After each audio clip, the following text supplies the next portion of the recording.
Hello everyone, this is the World Poetry Cafe.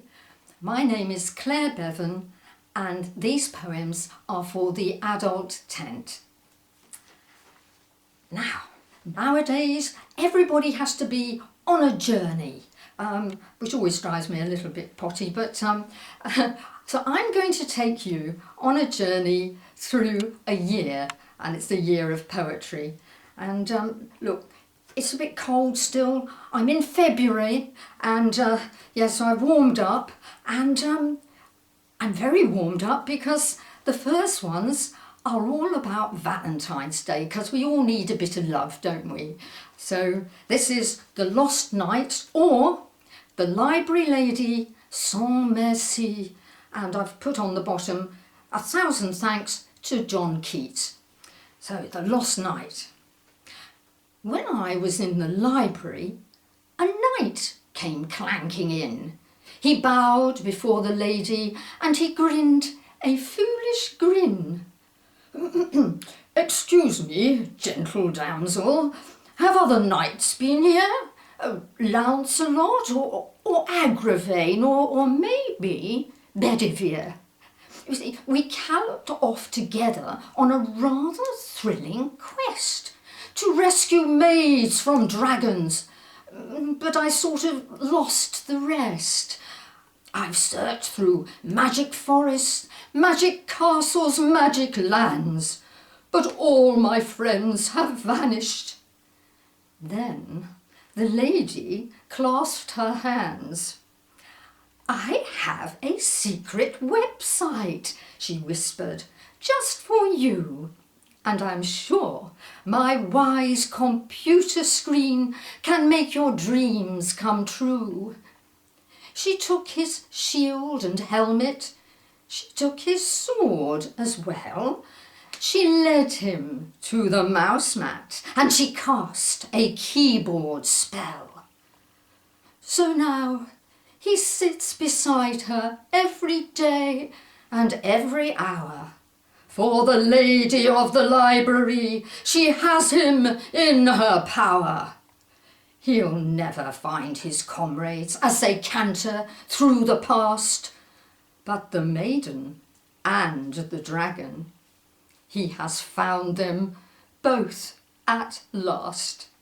Poor chap.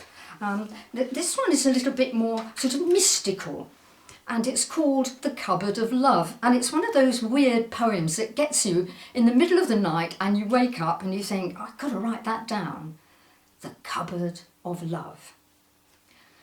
The cupboard of love has a rusty lock, but if you twist the key, you'll find a casket of cold green stone that came from a winter sea. And if you spring the salty latch, you'll find a casket of wood with secret symbols round its lid that once were understood. And if you learn its ancient lore, you'll swing the hinges back to find an egg of smoky glass that you must surely crack. Then from the splintered shell will rise a bird who wildly sings, and you can let it fly away, or you can clip its wings. Don't do that. And finally, happy endings can not very often be guaranteed. This one is really quite sad, so get your hankies ready. The hedgehog and the scrubbing brush. The hedgehog and the scrubbing brush, their love was short but sweet, because he simply bristled when she swept him off his feet. I don't know, perhaps it might be happier than I thought. And now we get to the spring in April, so things are warming up quite nicely, and this is Spring Cleaning, or A Duster's Lament, and it's for all of you who dread the sunshine glittering on your dust. Where does dust come from? And why won't it go? It gathers and drifts like a fall of grey snow. It powders our table, the floor and the stairs. It rises in clouds from the cushions and chairs. It's not that I'm house proud, I'm more house ashamed. But it isn't my fault, no, the spring should be blamed. And now I've found fluff which I cannot explain. It's rolling round chair legs, then hiding again, and my temper is frayed and my nerve starts to crack. The dust can't be beaten, it keeps coming back. It leaps like a demon to glitter and run. It whirls and it dances on rays of the sun. So sweep it in heaps under carpet and bed and hang the spring cleaning. Let's party instead. Of course, unfortunately for us, that's going to have to be a virtual party, but I expect you all on Zoom now. Right, now, this one was originally written in the autumn, but it's perfect for this week because in a couple of days' time, it's a big celebration of the 75th anniversary of the end of the war in World War II in Europe. So it's called Flying High. And we had a wonderful chap who came to our little parish hall and told us all about the people that he'd met that flew Spitfires in the war, and they were the women. And so this poem was for him. It was quite scary because I had to do this before I heard his talk, but it seemed to work. And it's called Flying High. And it's for all local, and local to you as well, female Spitfire pilots. A woman's home, sorry, I beg your pardon, a woman's place is in the home, the age-old message ran. A carer and a comforter for parent, child and man. A housewife in a pinafore, until the war began. For now, her country needed more than socks and apple pie. It called for nurses, drivers, clerks, the farmhand and the spy. While she clung on to crazy dreams where girls could learn to fly. So, when the stormy currents changed, she seized her chance to show there were no heights a woman of the world would fear to go. She'd transport planes like promises in spite of frost or foe. Of all the trips she piloted, the Spitfire was the cream. She loved its speed, its character, the quirks that made it seem much more than just a metal bird. A partner, friend and team. Together they would sail the skies, together they would face every breeze and burning sun, each far off landing place, chasing rainbows, wild and free, to win their own proud race. When peace arrived with whirling crowds, her wings were clipped once more. A loving wife and mother, and a granny with a score of stories from a secret past, a truth she could restore, to show a woman's place is where her brave ambitions soar. And I'll just show you this one because I tried to make it a little bit like a flight of Spitfires. Well, now, with a bit of luck, I think we're getting into the summer, so I shall get rid of the scarf and hurl that away, and let's have a little bit of summer coming along. I used to be a teacher in a junior school, and at the end of the term, all is good. You know, you've got your sports days and it's all lovely. But before that, there are always tests, especially if you've got the older children. And so this one is called Literacy Hour. And I'm afraid the teacher who is giving this wonderful lesson is probably looking out of the window even more than the children are. Literacy Hour. So, let's make it clear. An adjective is a describing word. The long, winding, deep, dark, gloomy, secret tunnel leads under the cold, bare, windy, wet, empty playground to the wild, wonderful, sunny, exciting, outside world. And a noun, of course, is an object, a subject, a thing. If only I had a glider or a private jet or a space rocket or a hot air balloon or a time machine, I could fly away to the seaside or the zoo or a forest or Egypt or Disneyland or anywhere but here. A verb, as we all know, I hope, is a doing word. I could run or race or tiptoe or clamber or creep or catapult or dance or whirl or wander or just walk my way to freedom. And an adverb tells you exactly how the action is done. Joyfully, happily, noisily, silently, timidly, bravely, desperately, frantically, urgently, nervously, wistfully, longingly, dreamily, someday, sometime, soon. Gosh, I hope it didn't rain all that August. It would have been such a disappointment.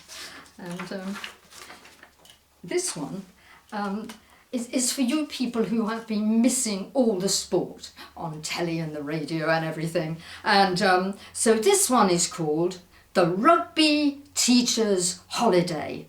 And I have a beautiful drawing of him. Keep that in mind. The Rugby Teacher's Holiday. His muscles bulge inside his shirt. He charges through the mud and dirt, ignoring gale and hail and hurt. He's more a giant than a man. He drives a roaring, rusty van. He wears tattoos beneath his tan, and scars across his broken nose, and massive boots with metal toes. It's just as well that no one knows when August comes with summer showers, he takes a break from super prowess and sits indoors and presses flowers. Everybody needs a good holiday, don't they? Well, we're all hoping we will get one. Oh dear, here we are. We're getting up to autumn, and so I'll put on my little autumn colouring here, and right, into autumn. And this one is called Bird Table Blues, and it's usually the time that I get going out in the garden to feed my birds. And I once read this poem to my lovely little mother-in-law, and when she got to the end, she said, "Oh, that was about me, wasn't it?" I had no idea, but she was a very good cook. So this is called Bird Table Blues. In autumn, Grandma feeds the birds with kindly thoughts and friendly words, and biscuit crumbs and broken baps, and bacon rinds and breakfast scraps, and plates of freshly buttered toast, and bags of chips, and Sunday roast, and dumplings huge and hot and steamy, and homemade pies and gravy creamy, and every sort of cheese and bread, until each hungry bird is fed. to bursting point, to bitter end, until their legs begin to bend, until they cannot flap or fly, until they simply want to die, until they roll around the floor and weakly twitter, "Stop, no more."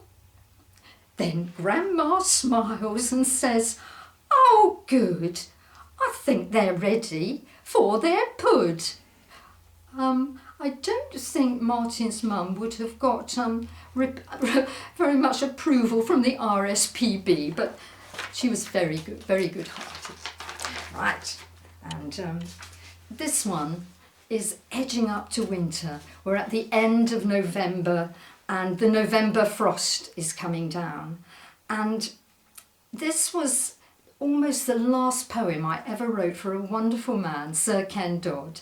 And he'd looked out of his window at a frosty morning, and he asked me if I could do something like that. Usually he wanted off-the-wall, crazy, funny things, but this one, he said, "I've had a flight of fancy," so this is for him. Today there's magic in the air.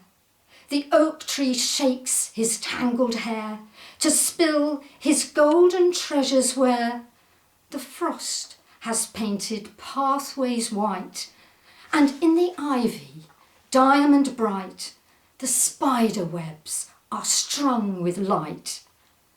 And all the morning wonders grew. The sky became a field of blue where birds like summer flowers flew. The willow tree bent low to greet the grasses dancing at her feet, and winter sang a tune so sweet. I saw between the holly leaves how every scarlet berry weaves a spell my hopeful heart believes. And now the fiery sun sinks down to gild the rooftops of the town, while evening swirls her starry gown. Today was magical and rare, and I should know, for I was there. That was one of my favourites that I ever wrote for him, although I had loads of lovely ones.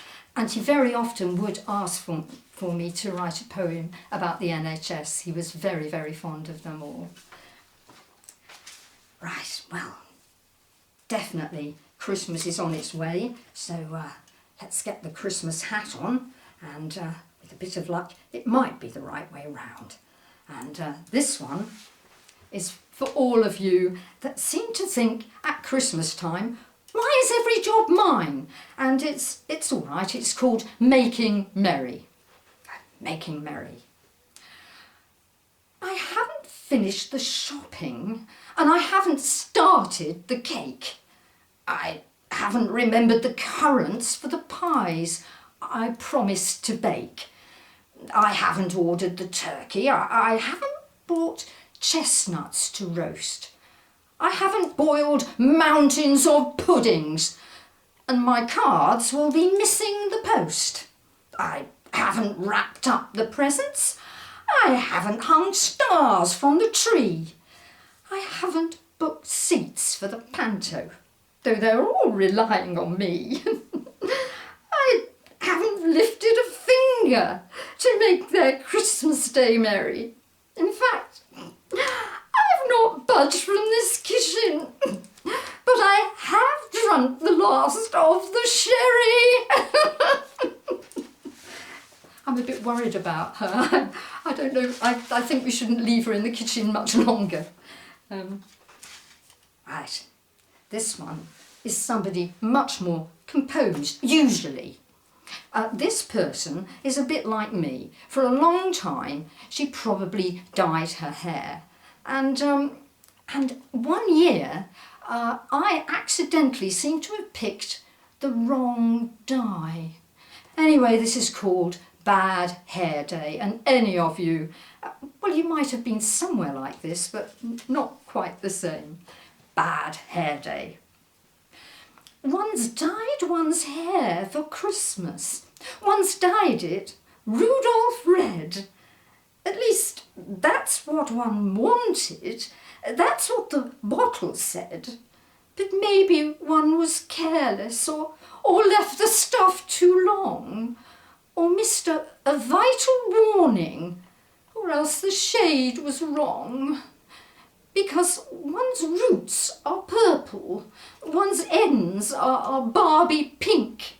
The streaks of festive yellow are enough to make one blink.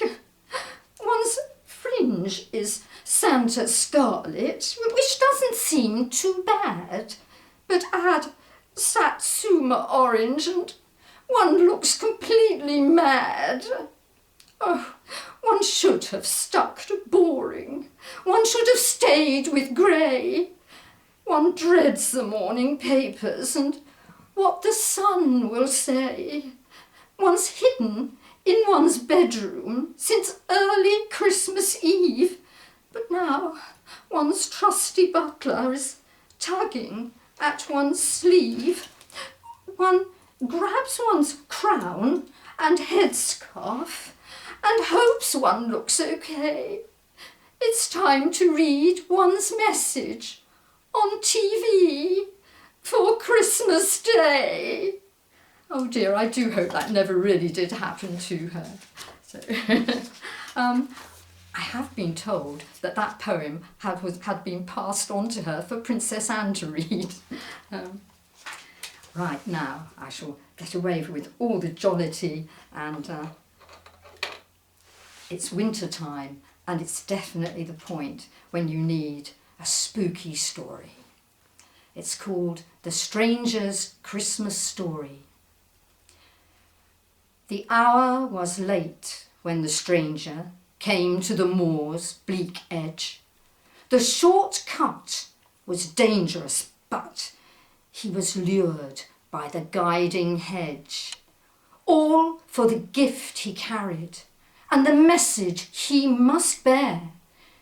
He paid heed to his greater need, though his conscience might cry, "Beware!" The wind grew icy and savage, gnawing his flesh like teeth.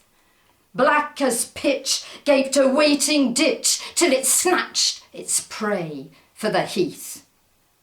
And out of the murderous darkness, in a weaving mesh of fog, lifting jowls with curdling howls, rose the massive form of a dog. It flung itself on the stranger, and its coat was thick and warm. So it lay till the streaks of day brought a rescuer with the dawn. The stranger leaned on his pillow and spoke from the snowy bed. Was he yours, that dog on the moors? But for him, I was surely dead. Ah, no, said the man. My pilot, he died 10 years ago. Tired and old and stiffened with cold from saving a man in the snow. Ooh, takes a bit of thinking about, doesn't it? And now I'm getting close to the end, and this one is a wish list, and it's what I wish for you for the rest of this year and next year too. Let's hope it's going to be a lot better. A wish list. What would I wish, if wishes came true, for your new year, for each of you? The gift of happiness, precious and rare, half for yourself and half to share. And laughter, of course, but the sort that is kind. It's hidden away, but it's easy to find. Then a coat of courage to keep you warm through the darkest night and the wildest storm. A packet of patience to save and to play on the lonely voyage, the Tedious day. There have been plenty of those, haven't there? A key of good luck to open the gate of the long-lost garden, the pathway of fate. And last, a gift deceptively small. It can blaze like a comet, or shatter a wall, or hold you close whenever you call. A casket of love for you all, for you all. And finally, a little bit of homemade philosophy, which all goes back to those birds in the garden. And it's called Immortality. And it goes like this. Little worm upon the lawn, don't be frightened or forlorn. If a blackbird swoops from high and eats you up, you will not die. You'll be the singing in the sky. Let's hope for lots of singing and lots of joy and a lot of love. And thank you very much for listening to me.